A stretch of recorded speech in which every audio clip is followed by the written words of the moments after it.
When we think of the Middle East, and specifically conflicts in the Middle East over the last 2 decades, one country springs to mind. That country is Iraq.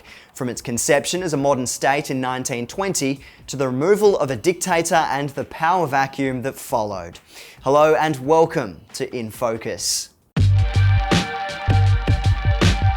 Like Syria, Iraq is centered on Mesopotamia, one of the so-called cradles of civilization. Its capital, Baghdad, was built under the instruction of Caliph al-Mansur and was finished in the mid to late 8th century. Back then, it was known as the Round City, no prizes for guessing why, and it became an epicenter during the golden age of Islam. Professor of Arabic at UCLA, Michael Cooperson, wrote in his book, Baghdadi scholars were so numerous and so eminent that reference to them could continue to support the center of the world thesis. So Baghdad was a pretty important place and remained so for a number of centuries. But like much of Asia, it was sacked by the Mongols in 1258. Up to 2 million people were believed to have been killed by Hulagu Khan and his men.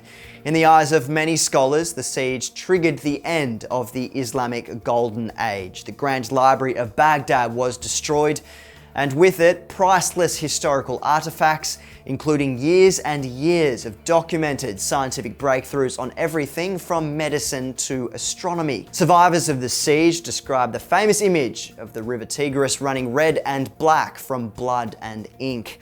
One of the most brilliant intellectual centers in the world was no more. It remained part of the Mongolian Empire until 1401, and over the next 130 years was shared by the Jalayirid, Karakoyunlu, Akkoyunlu, and Safavid Persian empires. In 1534, it was conquered by the Ottoman Turks and fell into decline over the next few centuries. By 1907, what was once one of the most important cities on the planet had a population of less than 200,000. The Brits picked up Iraq after the fall of the Ottoman Empire and the end of World War I. When their mandate ended in 1932, the Kingdom of Iraq was established. From there, Arab Sunnis dominated, brutally suppressing Assyrians, Yazidis, and of course, Shias.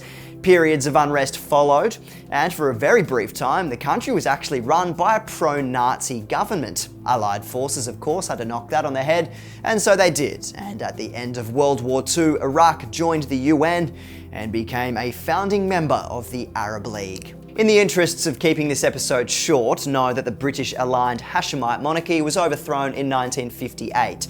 The country underwent a number of coups, too many for one country, until July 1979, when one Saddam Hussein assumed total power. First thing on the Hussein agenda: go to war. The longest conventional war in the 20th century wasn't World War II or even the Vietnam War. It was actually the Iran-Iraq War. Now, we've had plenty of people asking us to cover this conflict in greater detail, and we will in a later episode. The shorter version is that under Hussein, Iraq invaded Iran via air and land on the 22nd of September 1980. The next 8 brutal years were marked by chemical weapon use, at least via Hussein's troops, child soldiers, huge economic loss, and hundreds of thousands of casualties. The war ended, but Hussein hadn't learned his lesson. 3 years later, he invaded and annexed Kuwait.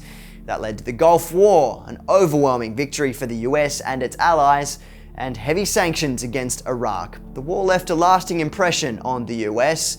In their eyes, Saddam Hussein needed to go, and in 2003, he did. These days, the 2003 invasion of Iraq is considered a mistake, or at least the justification was. The mission was to disarm Iraq of weapons of mass destruction, to end Saddam Hussein's support for terrorism, and to free the Iraqi people. What occurred since has been heavily documented. Although the US-led coalition did succeed in ending Saddam Hussein's reign, there were no weapons of mass destruction, and it's tough to argue that the Iraqi people are better off now than they were before. The elimination of Hussein was followed by 8 years of war and the withdrawal of American troops in 2011. It was a promise fulfilled by Barack Obama, but it came at a terrible time. Neighbouring Syria was undergoing a vicious civil war, and Iraq itself descended into further chaos following the rise of ISIS. Today, huge parts of the country's north are controlled by the terrorist group,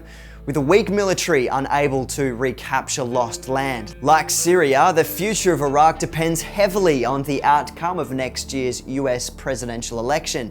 The elimination of ISIS is likely years away, and the country remains the most internally unstable in the region, outside of Syria. Thanks very much for joining us. We'll see you next time.